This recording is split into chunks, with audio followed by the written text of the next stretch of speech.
remind, remain.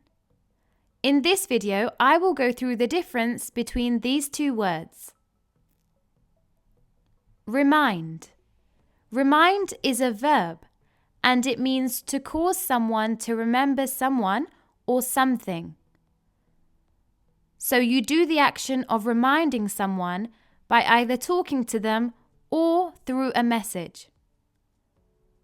Remind is a regular verb, therefore the past tense and past participle is reminded.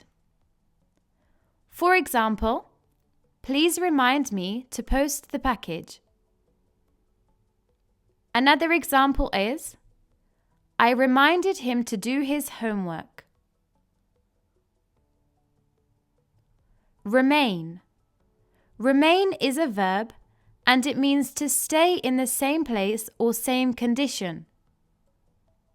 Remain is a regular verb, therefore the past tense and past participle is remained.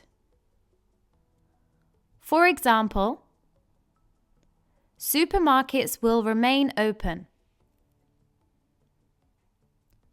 The students remained silent during the exam.